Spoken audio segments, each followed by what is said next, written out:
नमस्कार दोस्तों, बोधि inspired stories YouTube channel में आप सभी का दिल से स्वागत है।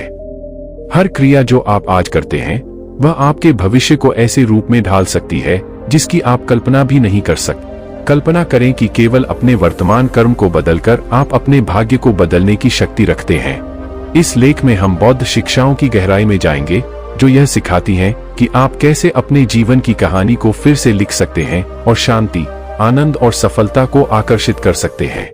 नकारात्मक प्रतिक्रियाओं के बजाय सकारात्मक क्रियाओं का चयन करें। नकारात्मक प्रतिक्रियाओं के बजाय सकारात्मक क्रियाओं का चयन करें का अर्थ है कि जीवन में आने वाली चुनौतियों और कठिन परिस्थितियों का सामना सोच समझकर, धैर्य और सकारात्मकता के साथ करें। हमारी रोजमर्रा की जिंदगी में हमें कई बार ऐसे हालात का सामना करना पड़ता है जहां गुस्सा, निराशा या नाराजगी से प्रतिक्रिया देना आसान लगता है, लेकिन जब हम इस तरह से प्रतिक्रिया देते हैं तो हम नकारात्मकता का चक्र बढ़ा देते हैं। इसके विपरीत, यदि हम शांत और सकारात्मक तरीके से प्रतिक्रिया देते हैं तो हम उस चक्र को तोड़ देते हैं और अपने लिए एक बेहतर भविष्य की नींव रखते हैं। बौद्ध धर्म में कर्म का सिद्धांत कहता है कि हमारी हर क्रिया, विचार और इरादा एक बीज की तरह होता है। अगर हम दया, धैर्य और समझदारी के बीज बोते हैं तो हमें शांति और खुशी की फसल मिलती है, लेकिन अगर हम गुस्सा, ईर्ष्या या कटुता के बीज बोते हैं तो हमारे जीवन में इन्हीं भावनाओं की वापसी होती है। उदाहरण के लिए, यदि कोई व्यक्ति आपके साथ बुरा व्यवहार करता है तो स्वाभाविक रूप से आप गुस्से में प्रतिक्रिया देना चाहेंगे, लेकिन अगर आप गुस्सा न करके संयम और सम्मान के साथ प्रतिक्रिया देते हैं तो आप उस नकारात्मक ऊर्जा को सकारात्मक में बदल देते हैं। सकारात्मक प्रतिक्रियाओं का अभ्यास करने से मानसिक और भावनात्मक मजबूती आती है। यह अभ्यास धीरे धीरे आपको एक शांत और खुशहाल जीवन जीने में मदद करता है। याद रखें, हर बार जब आप सकारात्मक प्रतिक्रिया चुनते हैं तो आप अपने भविष्य को सुधारने के लिए एक मजबूत कदम उठा रहे होते हैं। यह आपके जीवन को बेहतर बनाने और उसे शांति, खुशी और संतुष्टि से भरने का तरीका है। जीवन में हम लगातार चुनौतियों और परिस्थितियों का सामना करते हैं जो हमारे धैर्य की परीक्षा लेते हैं। कभी कभी गुस्सा या निराशा से प्रतिक्रिया देना आसान लगता है, लेकिन हर प्रतिक्रिया, हर चुनाव आपके जीवन में एक लहर पैदा करता है। यह कर्म का सार। बौद्ध धर्म में कर्म सजा या इनाम के बारे में नहीं है, बल्कि यह उस ऊर्जा का प्रतिबिंब है जो आप दुनिया में डालते हैं। आज आपके द्वारा किए गए कार्य, विचार और इरादे आपके भविष्य को आकार देते हैं। जब आप जीवन की कठिनाइयों के प्रति सकारात्मक प्रतिक्रिया का चयन करते हैं तो आप नकारात्मकता के चक्र को तोड़ देते हैं। यह छोटे क्षण, जैसे किसी के अशिष्ट व्यवहार का शांतिपूर्ण जवाब देना, आपके जीवन में गहरा प्रभाव डाल सकता है। आपके कार्य बीजों के समान है। यदि आप दया, धैर्य और समझ के बीज बोते हैं तो आप सकारात्मकता की फसल काटेंगे। क्षमा करके नकारात्मक चक्रों को तोड़े। क्षमा करके नकारात्मक चक्रों को तोड़े का अर्थ है कि किसी के द्वारा किए गए गलत काम या किसी अन्य कारण से आपके मन में उत्पन्न गुस्से, नाराजगी और कड़वाहट को छोड़ दें। क्षमा करना न केवल दूसरों को मुक्त करता है, बल्कि आपको भी भावनात्मक बोझ से आजाद करता है। बौद्ध धर्म में क्षमा का महत्व यह है कि इसे अपने भीतर की शांति और संतुलन बनाए रखने का एक साधन माना जाता है। जब आप किसी को क्षमा नहीं करते तो आप अपने भीतर गुस्से और नाराजगी का भार उठाए रखते हैं। यह बोझ आपकी मानसिक और भावनात्मक ऊर्जा को खत्म कर देता है और नकारात्मकता का चक्र जारी रहता है। क्षमा करने का अर्थ यह नहीं है कि आप उस व्यक्ति के गलत कार्य को सही ठहराते हैं। इसका मतलब है कि आप खुद को उस दर्द और गुस्से से मुक्त कर रहे हैं जो आपके मन को जकड़े हुए है। यह आत्मिक शांति की ओर एक कदम है। उदाहरण, कल्पना करें कि किसी ने आपके साथ अन्याय किया है। आपके पास दो विकल्प हैं। एक, गुस्सा और नाराजगी बनाए रखना जिससे आपका तनाव बढ़ता रहेगा। दो, उस व्यक्ति को क्षमा करके खुद को उस नकारात्मकता से मुक्त करना। जब आप क्षमा करते हैं तो आप उस नकारात्मक चक्र को रोक देते हैं। यह आपको मानसिक शांति, आंतरिक शक्ति और सकारात्मक ऊर्जा देता है। क्षमा का अभ्यास शुरुआत में कठिन लग सकता है, खासकर जब चोट गहरी हो, लेकिन धीरे धीरे जैसे जैसे आप इसे अपनाते हैं आप पाएंगे कि आपके भीतर की कड़वाहट कम होने लगी है और आप हल्का और खुश महसूस कर रहे हैं। याद रखें, क्षमा करना दूसरों के लिए नहीं, बल्कि आपके अपने भले के लिए है। यह आपको एक नए और सकारात्मक भविष्य की ओर बढ़ने का अवसर देता है। क्षमा बौद्ध धर्म में एक शक्तिशाली उपकरण है। यह दूसरे को माफ करने से अधिक खुद को क्रोध और कड़वाहट की जंजीरों से मुक्त करने का एक तरीका। क्षमा करने का मतलब यह नहीं है कि आप अन्याय को स्वीकार कर रहे हैं, बल्कि यह है कि आप उस दर्द को छोड़ने के लिए तैयार हैं जो आपको जकड़े हुए है। यह कर्म के चक्र को भी तोड़ता। क्षमा एक यात्रा। शुरुआत में केवल उस व्यक्ति के लिए शुभकामना करना भी एक कदम हो सकता है। धीरे धीरे आप पाएंगे कि क्रोध की जकड़न कमजोर पड़ रही है।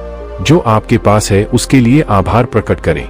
जो आपके पास है उसके लिए आभार प्रकट करें का अर्थ है अपने जीवन में जो कुछ भी अच्छा है उसके लिए शुक्रगुजार होना और उसकी कद्र करना। यह आपको हमेशा कमियों के बजाय अपनी उपलब्धियों और खुशियों पर ध्यान केंद्रित करने की प्रेरणा देता है। आभार प्रकट करना न केवल हमारे मानसिक और भावनात्मक स्वास्थ्य को बेहतर बनाता है, बल्कि यह हमारे जीवन में सकारात्मकता और संतोष का भाव लाता है। बौद्ध धर्म में आभार को एक महत्वपूर्ण गुण माना गया है जो हमें हर परिस्थिति में शांति और खुशी अनुभव करने में मदद करता है। आभार प्रकट करने का महत्व एक सकारात्मक दृष्टिकोण विकसित करता है। जब आप अपने पास मौजूद चीजों पर ध्यान केंद्रित करते हैं तो आप अपने जीवन में खुशी और संतोष का अनुभव करते हैं। 2 अधिक आशीर्वाद आकर्षित करता है। आभार प्रकट करने से आप अधिक सकारात्मक ऊर्जा का संचार करते हैं जो जीवन में और भी अच्छे अनुभव लाने में मदद करता है। 3 चुनौतियों में भी शक्ति देता है। कठिन समय में आभार प्रकट करना आपको उन चीजों की याद दिलाता है जो अभी भी आपके पास हैं और जिनसे आप ताकत ले सकते हैं। कैसे आभार प्रकट करें? 1 हर दिन 3 चीजों के लिए धन्यवाद दें। सुबह उठते ही या सोने से पहले 3 ऐसी चीजों के बारे में सोचें जिनके लिए आप आभारी हैं। उदाहरण, एक अच्छा परिवार, सेहतमंद शरीर या भोज। 2 छोटे पलों की सराहना करें। जीवन में छोटी छोटी चीजें जैसे सूरज की रोशनी, एक मुस्कान या पंछियों की चहचहाहट का आनंद लें और उनके लिए धन्यवाद करें। 3 आभार को लिखें। आप एक डायरी में आभार सूची लिख सकते हैं। यह आपको अधिक जागरूक बनाता है कि आपके जीवन में कितनी अच्छी चीजें हैं। उदाहरण, यदि आप कठिन समय से गुजर रहे हैं तो भी आप कह सकते हैं, मैं अपने परिवार के समर्थन के लिए आभारी हूं। अगर कोई छोटा सा मदद करता है तो दिल से धन्यवाद कहे। बौद्ध दृष्टिकोण। बौद्ध धर्म सिखाता है कि जीवन अस्थायी है और हर चीज का महत्व तभी समझा जा सकता है जब आप उसके लिए आभार व्यक्त करें। आभार हमें वर्तमान में जीने और जीवन की सुंदरता को स्वीकार करने में मदद करता है। आभार प्रकट करने से आप अपने जीवन को अधिक पूर्ण और सकारात्मक बना सकते हैं। यह एक साधारण लेकिन शक्तिशाली अभ्यास है जो आपके मन और हृदय को शांति और आनंद से भर सकता है। आभार बौद्ध धर्म का एक परिवर्तनकारी अभ्यास है। यह आपके ध्यान को कमी से हटाकर आपके जीवन में पहले से मौजूद समृद्धि पर केंद्रित करता है। जीवन की क्षणभंगुरता को स्वीकार करते हुए हर क्षण, हर अनुभव को संजोना आभार का सार है। यह अभ्यास आपको और अधिक आशीर्वादों को आकर्षित करने में मदद करता है। हर किसी के प्रति करुणा विकसित करें। हर किसी के प्रति करुणा विकसित करें का अर्थ है सभी प्राणियों के प्रति दया, सहानुभूति और प्रेम भाव रखना। करुणा का मतलब केवल किसी की पीड़ा को समझना ही नहीं है, बल्कि उनकी मदद करने और उनके लिए भलाई की भावना विकसित करना भी है। यह मानवीय गुण हमें दूसरों के प्रति संवेदनशील और अधिक जुड़ा हुआ बनाता है। करुणा का महत्व एक संबंधों को मजबूत बनाता है। करुणा आपके और दूसरों के बीच सहानुभूति और सहयोग का भाव पैदा करती है। यह संबंधों में विश्वास और प्रेम को गहराई देता है। 2 मानसिक शांति प्रदान करता है। करुणा दिखाने से आपको आंतरिक शांति और संतोष मिलता है। यह आपको क्रोध, ईर्ष्या और घृणा जैसे नकारात्मक भावों से मुक्त करता है। 3 समाज को बेहतर बनाता है। जब हम सभी के प्रति करुणा रखते हैं तो समाज में हिंसा, शोषण और अन्याय कम होता है और आपसी सहयोग और समझ बढ़ती है। करुणा को विकसित करने के उपाय। एक दूसरों की भावनाओं को समझें।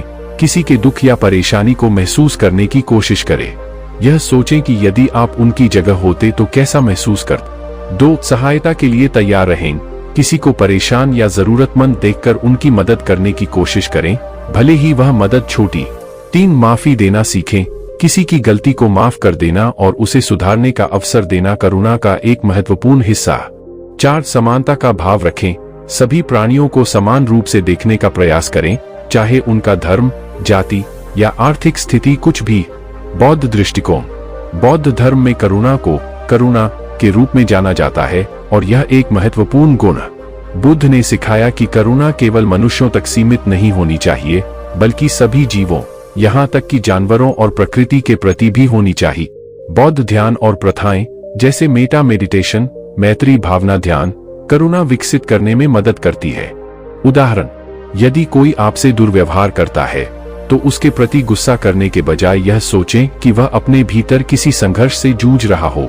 किसी जरूरतमंद की मदद करें, जैसे भूखे को भोजन देना, बीमार का ध्यान रखना या किसी दुखी व्यक्ति को सांत्वना देना। करुणा का अभ्यास न केवल दूसरों की भलाई के लिए है, बल्कि यह आपको भी आंतरिक खुशी और शांति प्रदान करता है।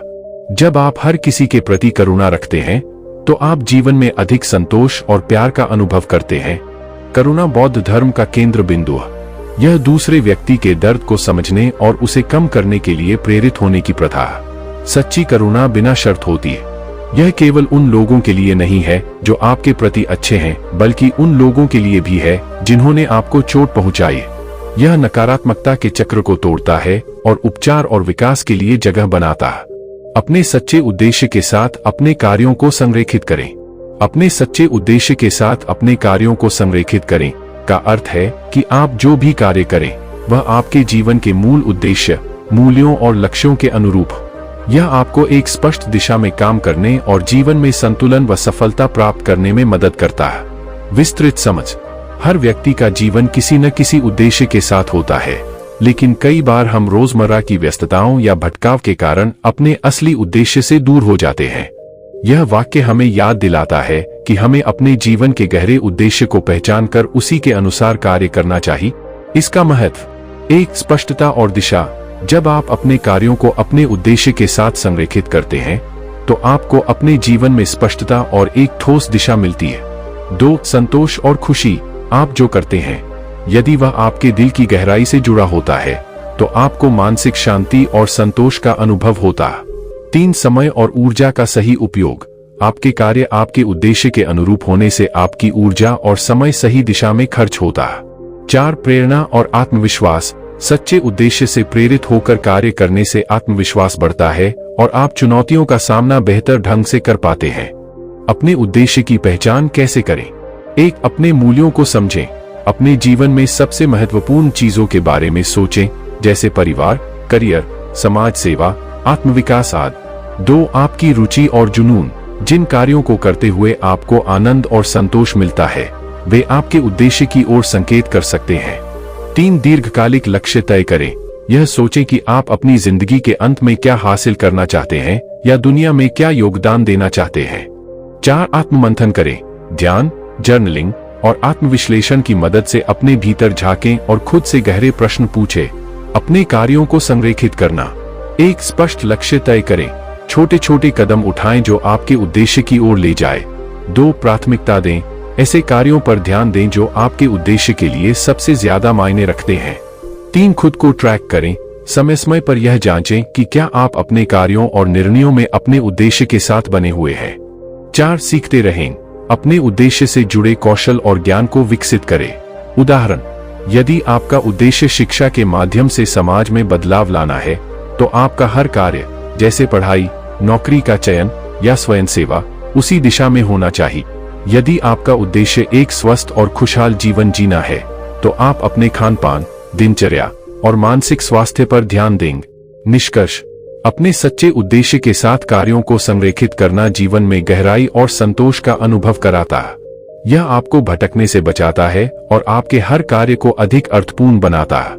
जीवन को सही दिशा में ले जाने के लिए अपने उद्देश्य का पता लगाएं और उसके अनुसार कदम उठाएं। बौद्ध धर्म सिखाता है कि प्रत्येक व्यक्ति का एक अनूठा उद्देश्य होता है। जब आप अपने सच्चे उद्देश्य के साथ जीते हैं तो आप एक ऊर्जा के प्रवाह में प्रवेश करते हैं जो आपके भाग्य को बदल देता है। अपने उद्देश्य के साथ संरेखित होने का अर्थ है प्रामाणिक रूप से जीना, अपने मूल्यों का सम्मान करना और अपने जुनून का पालन करना। आत्मविकास और आंतरिक शांति पर ध्यान दें। आत्मविकास और आंतरिक शांति पर ध्यान दें का अर्थ है कि व्यक्ति को अपनी व्यक्तिगत प्रगति और मानसिक संतुलन पर ध्यान केंद्रित करना चाहिए। यह आह्वान करता है कि आप अपने जीवन में बेहतर बनने और भीतर से शांति महसूस करने के लिए समय और प्रयास करें। विस्तृत व्याख्या। 1, आत्मविकास, सेल्फ डेवलपमेंट। आत्मविकास का मतलब है अपने व्यक्तित्व, ज्ञान और कौशल को लगातार सुधारना। यह आपके मानसिक, शारीरिक और भावनात्मक स्तर पर खुद को बेहतर बनाने की प्रक्रिया। स्वयं को जानना, अपने गुणों, कमजोरियों और इच्छाओं को पहचानें, सीखने की आदत डालें, नए कौशल, ज्ञान और अनुभव प्राप्त करने के लिए प्रयास करें। लक्ष्य निर्धारित करें, अपने जीवन के हर क्षेत्र में छोटे और बड़े लक्ष्य तय करें और उन्हें पाने के लिए मेहनत करें। आत्म अनुशासन विकसित करें, अपनी आदतों और कार्यों में सकारात्मकता और अनुशासन लाएं। उदाहरण, यदि आपको लगता है कि आपका गुस्सा आपको नुकसान पहुंचा रहा है, तो आप गुस्से को नियंत्रित करने के लिए खुद पर काम करना शुरू करें, जैसे मेडिटेशन करना या काउंसलिंग लेना। 2. आंतरिक शांति, इनर पीस।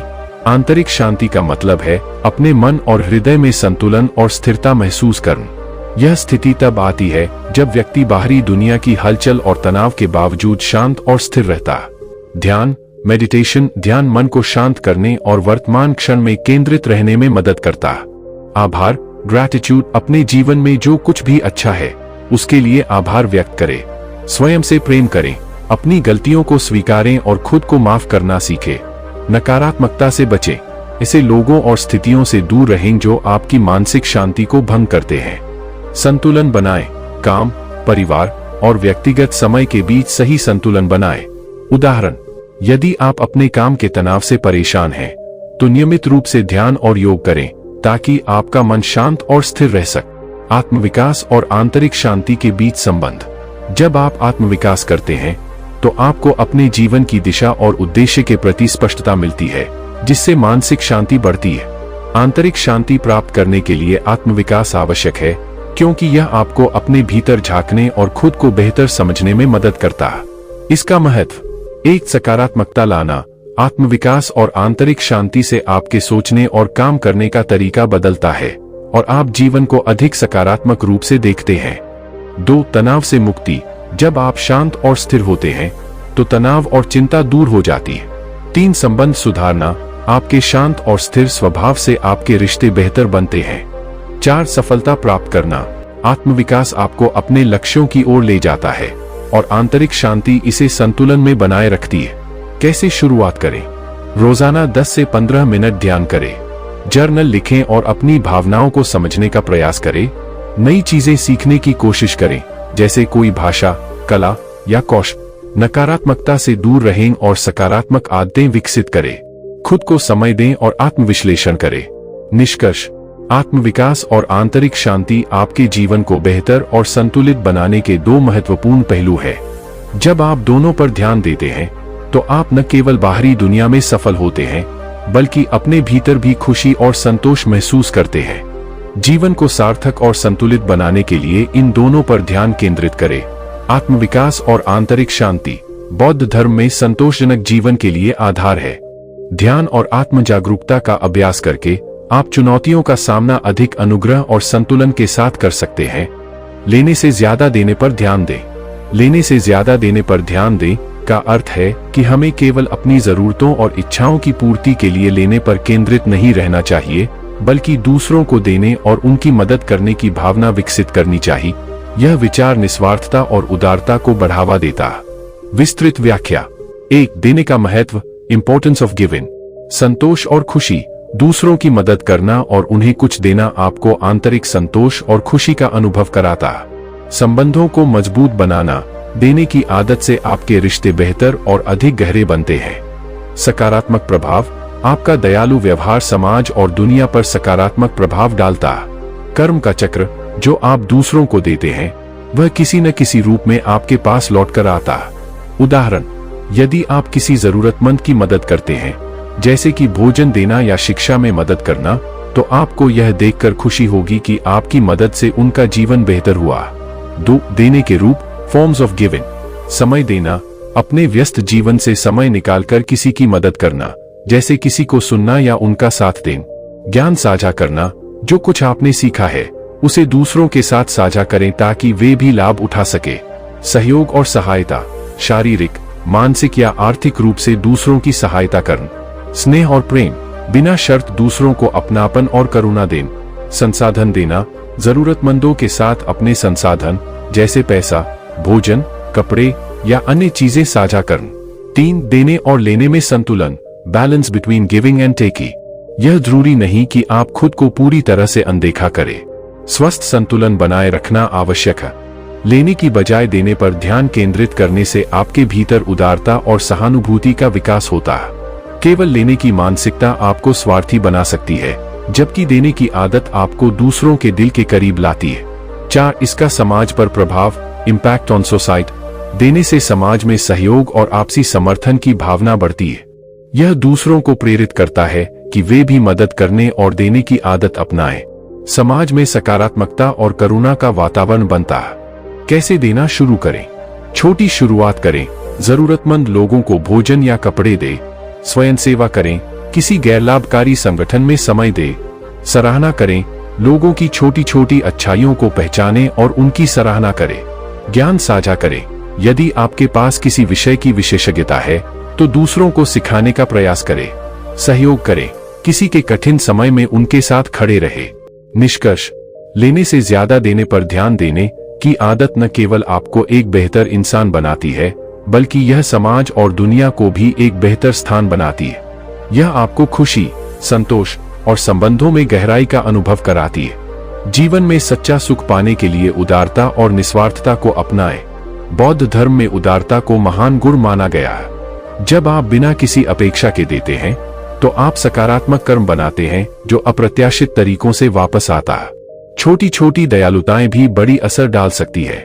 देना न केवल दूसरों को लाभान्वित करता है, बल्कि आपके जीवन को भी समृद्ध करता है। बौद्ध शिक्षाएं सिखाती हैं कि आपका भाग्य आपके कर्मों, विचारों और इरादों के माध्यम से आपके हाथों में है। सकारात्मक क्रियाओं, क्षमा, आभार, करुणा, उद्देश्यपूर्ण जीवन, आत्मविकास और उदारता को अपनाकर आप अपने जीवन को शांति, आनंद और अनंत संभावनाओं से भर सकते हैं।